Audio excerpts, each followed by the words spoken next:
Welcome back to Conflicts of Interest. This is episode 799, and today is May 16th, 2025.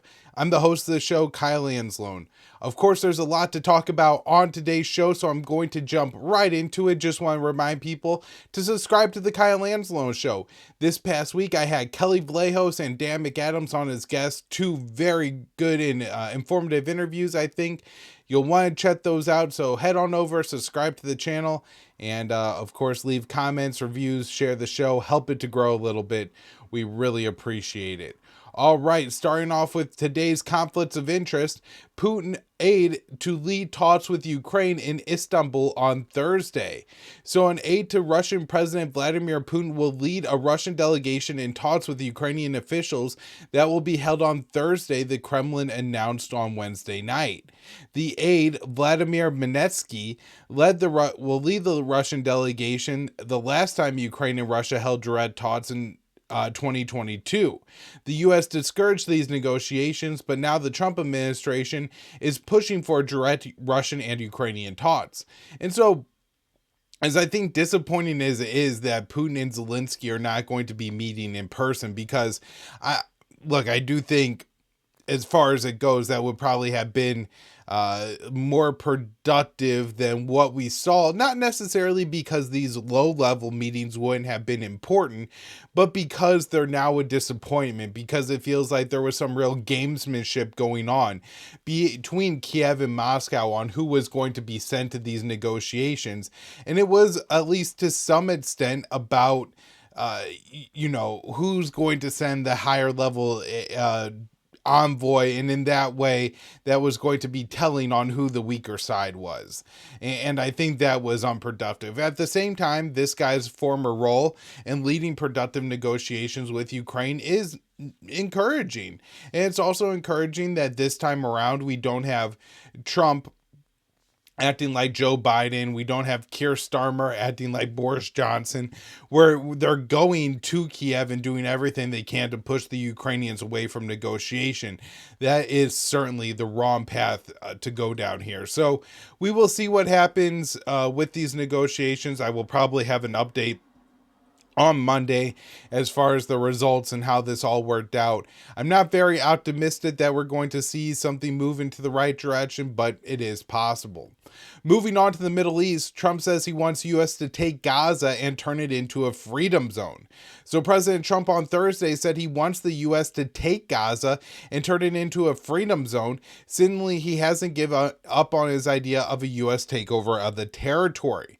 The president made the comments during a meeting with business leaders in Qatar before talks with the UAE later in the day. The president said, "I have concepts for Gaza that I think are very good. Make it a freedom zone. Let the United States get involved and make it a freedom zone. I'd be proud to have the United States take it, make it a freedom zone, let good things happen, but people in homes where they can be safe, and Hamas is going to have to be dealt with." Now, in the past, I think it's been pretty clear that when Trump is talking about changing Gaza, he means without the Palestinians, that those people would end up leaving.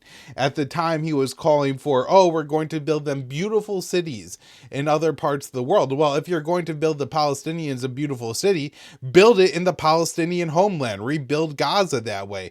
And if you're going to try to send them to other parts of the world, that just sounds like it's going to be a total disaster. A lot of the countries are looking at Sudan, Somalia, Congo, Rwanda, Chad, all have fairly intense and domestic ethnic problems already. And so throwing hundreds of thousands, if not millions of Palestinians into the midst will likely lead to more destabilization in those countries for the people that already live there, but certainly not a hospitable and lucrative, it's not going to be somewhere where the Palestinians could go and they're going to say to themselves, wow, there's a lot of economic opportunity here. I could really build a future for myself and my family, and we could put down roots in this new country. They're going to be a displaced people. They're likely going to face violence in the country they go to. They're likely, especially if it's one of these impoverished nations, maybe be a lot of animosity towards the Palestinians, as a lot of times people in countries that accept a large number of refugees that are impoverished. I mean, this even happens in the US, but particularly in impoverished countries.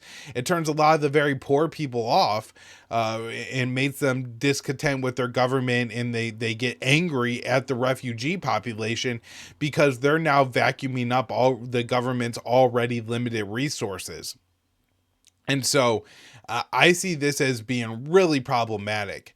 Now, of course, the not the Palestinians, excuse me, the Israelis and the American government have presented the Palestinians leaving Gaza as voluntary migration.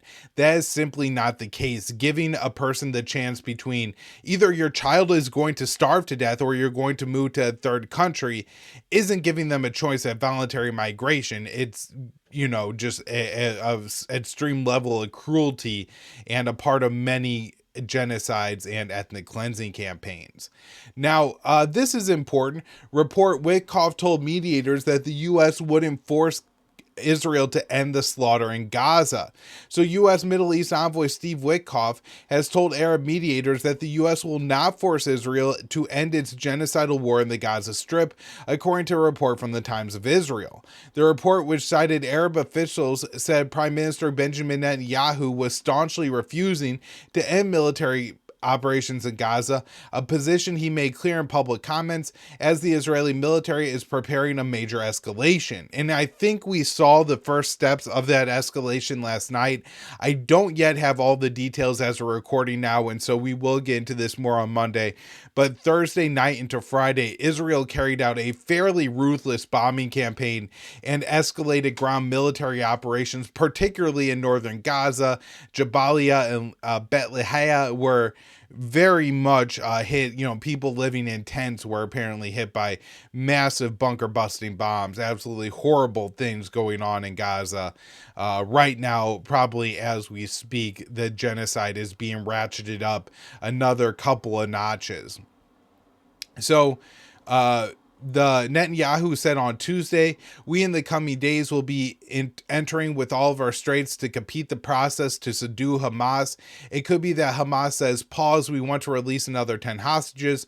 Okay, release them, we will receive them, and after that enter, but will not be a situation where we stop the war."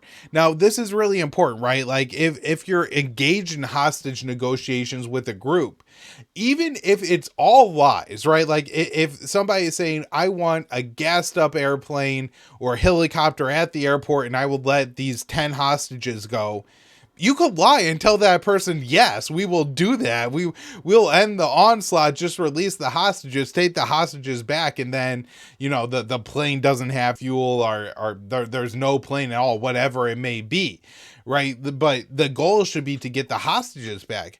But Netanyahu's goal clearly isn't to get the hostages back, and he's telling Hamas, please don't release the hostages, because if you do, we're not willing to stop this campaign. We're going to keep coming. So, saying that, we're not going to stop even if you release the hostages, it essentially assures that Hamas is going to hold on to the hostages. Now, the only thing I could imagine that would lead to the release of the hostages at this point is if Hamas understands that Israel is coming no matter what, and maybe giving up the hostages, they calculate in two ways. One, Israel is going to kill all the hostages that they remain in Gaza, and then Hamas will be blamed for the death of all those hostages. And so it's going to fuel the anti-Hamas sentiment in Israel and in the West if Hamas doesn't release these hostages and they end up killed. Even if Hamas is offering to release them for the end of the conflict and it's Israeli bombs that ultimately kill them, the propaganda in the West, how it's going to be presented to the people of Israel, the United States of America,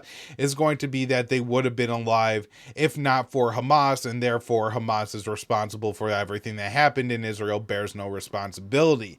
The second is that if Hamas calculates maybe the political situation in Israel is such that if there are no hostages, then the people of Israel might be less interested in continuing to wage this war, and at which point the release of the hostages could be, effective kind of marketing and propaganda for Hamas. So back to Dave's article here. The Times reports also cited several sources who was present at the meeting Witkoff held with family members of Israeli captives held in Gaza last week. The source said that Witkoff largely agreed with the position of the Arab mediators that Israel's plan to escalate will not be effective. At another meeting with hostage families this week, Witkoff was pressed on why the U.S. didn't force Israel to stop. He said, "We are not the Israeli government. We don't disagree.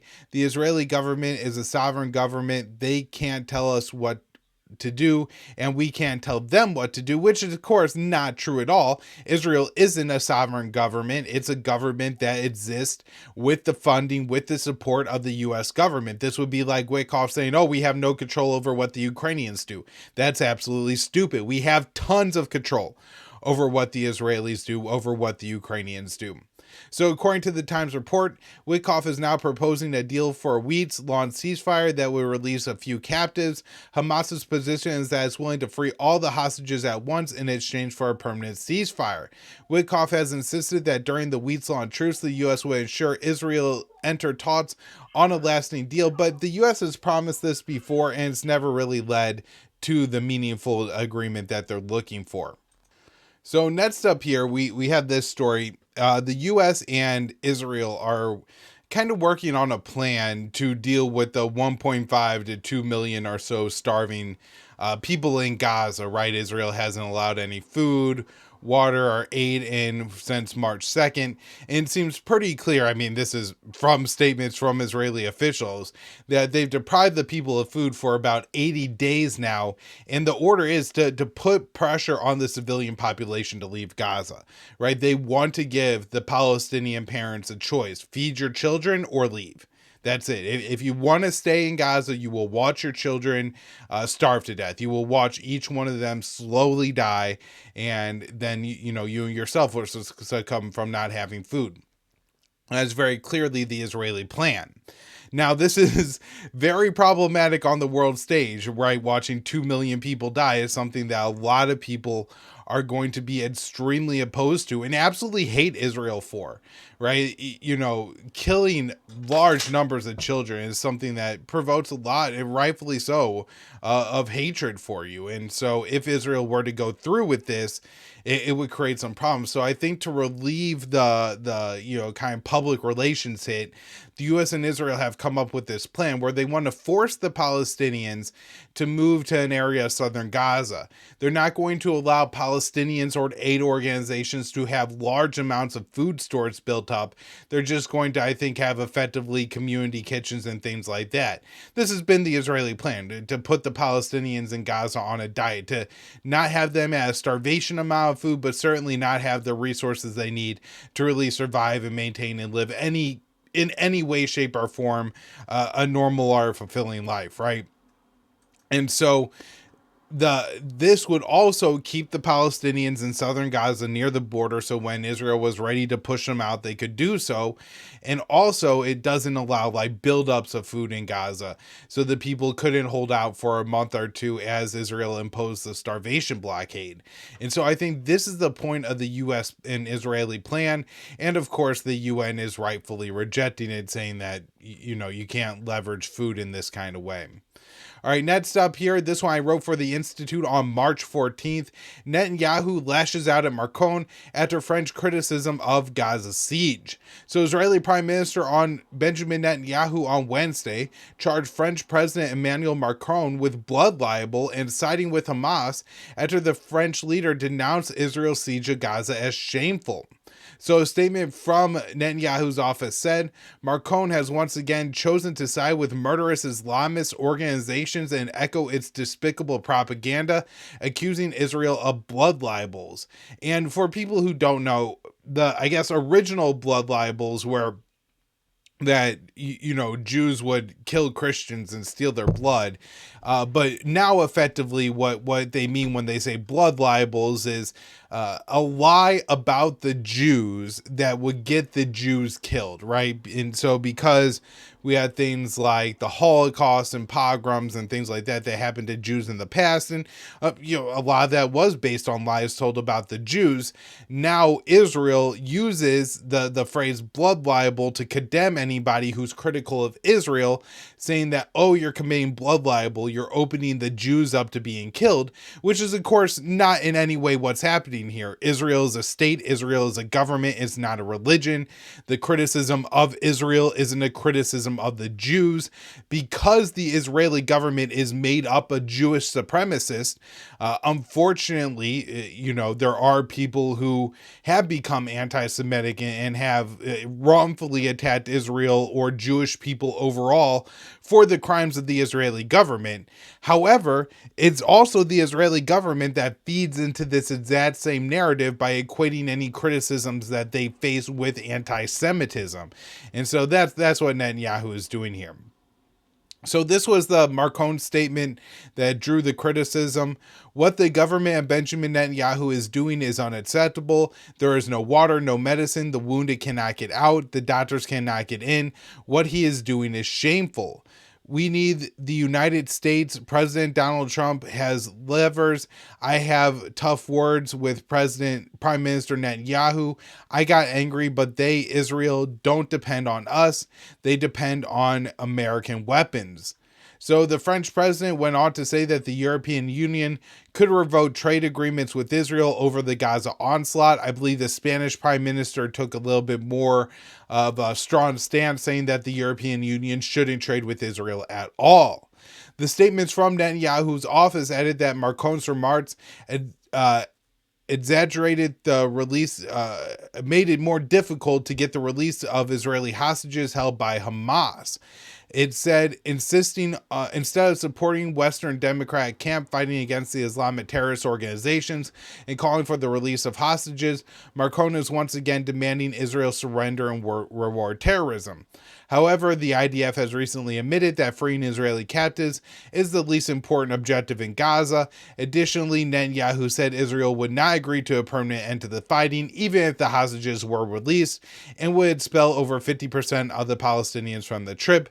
Clearly, genocide is a higher objective for the Israelis than freeing their captives. And this is something that Ben Cohen, one of the co-founders of Ben & Jerry's, attempted to make known at a hearing this week. I think this was one of the congressional hearings, the Senate hearing. Let's see, it's the Health, Education, Labor, and Pensions Committee in the Senate, and RFK Jr. was there testifying. RFK Jr., of course, was somebody that libertarians, I think for many correct reasons, celebrated joining the Trump administration. However, unfortunately, he spent a lot of his time weighing in on issues that are not only just libertarian, but certainly anti-human and just downright despicable and awful. And so, as the world is watching a live stream genocide occur in Gaza, RFK Jr. is saying that the real problem that the world faces is anti-Semitism, and he's using all of his powers as the Health and Human Services chair to make a big deal there. So Ben Cohen was among protesters who interrupted RFK Jr.'s testimony, saying Congress kills poor kids in Gaza by buying bombs, and it pays for by kicking kids off Medicaid in the United States. Outside, he said Congress and senators need to ease the siege. They need to let food into Gaza. And so, these are really important and powerful statements that Cohen is making, and too many people of prominence in the U.S. have remained quiet while the U.S. has backed this genocide in Gaza. All right, moving on to the Iran talks, where just today, before I went on and recorded, we had reports that the U.S. had presented the Iranians with a proposal. I have no idea what this proposal agreement looks like at this point. It's possible it says Iran gets no nuclear enrichment, which in case it's effectively meaningless because the Iranians are never going to agree to that. It's also possible that this is a far more reasonable agreement that's being proposed. I have no idea. But the Republicans in Congress are going to work against Donald Trump on this. So more than 200 Republicans in Congress have sent a letter to President Trump urging him that any deal with Iran must involve the complete dismantlement of Tehran's nuclear enrichment program, which Iranian officials have made clear is a non-starter. The letter was signed by 177 GOP House members and every Republican in the Senate except for Rand Paul. The letter reads, "The Iranian regime should know that the administration has congressional backing to ensure the ability to enrich uranium is permanently eliminated." And this is one of the things that I have discussed why I don't think a deal is going to get done on the Iran issue between Trump and the Ayatollah, is because there's so much working against this within Washington, where I do think the Senate would take action and would likely have maybe super majorities in both the House and Senate to override any of Trump's positive actions when it comes to the Iranians. Now, Trump says the U.S. and Iran are close to a deal, but details are still unclear, so I'm fairly skeptical here. Next up, UN peacekeeper post hit by direct fire from Israeli troops in southern Lebanon. This one, Jason Ditz, March 14th, antiwar.com.